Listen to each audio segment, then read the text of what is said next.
কিন্তু প্রেসারে সিটি মারবো।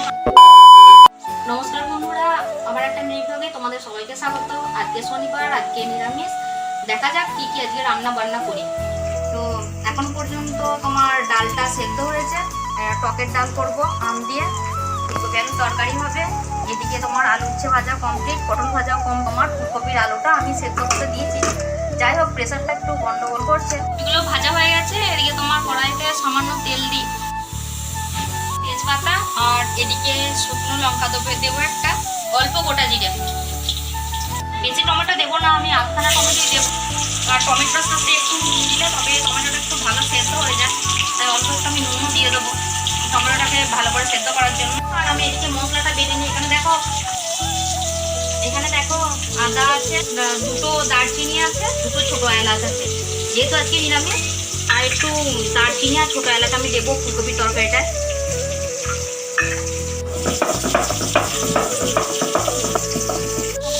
হয়ে গেছে টমেটোটা, নুন দিয়েছিলাম বলে দেখো টমেটোটা কিন্তু একদম পুরো সেদ্ধ হয়ে গেছে। আমি এই মশলাটা অ্যাড করলাম। আমি রেখেছিলাম মশলাটা, আমার বাটা হয়নি বলে টমেটোর সাথে নুনটা আমি আগে দিয়েছিলাম, তাই নুন আমি একটু এবারে কমই দেবো।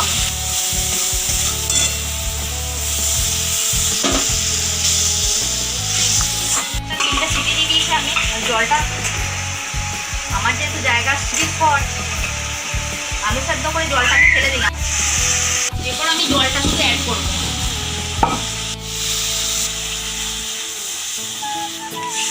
দুটো চিনিও আমি অ্যাড করবো এটাতে।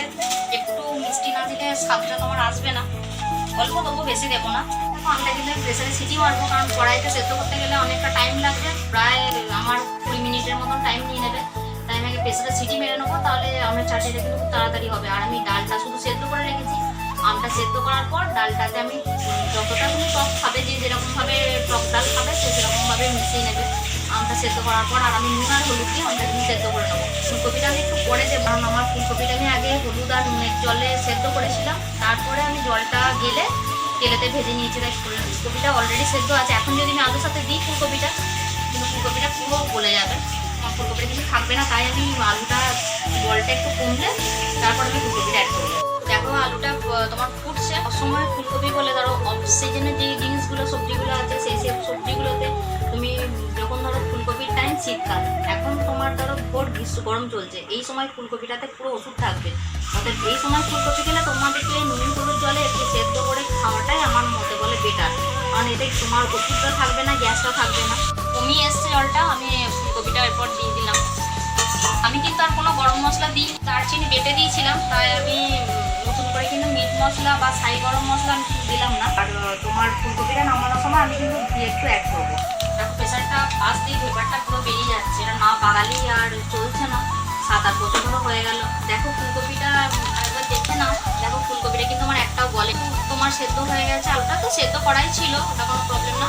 আর তোমার ফুলকপি কিন্তু দেখো একটাও ফুলকপি কিন্তু গলেনি, কেমন শক্ত আছে দেখো ফুলকপিগুলো।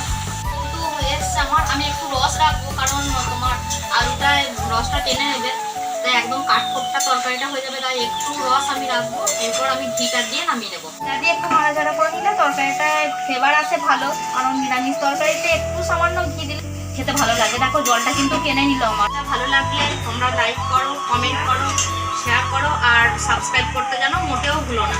পরের ভিডিওতে ততক্ষণের জন্য সবাই ভালো থাকো, সবাই সুস্থ থাকো, আর আমার চ্যানেলটাকে সাবস্ক্রাইব করো।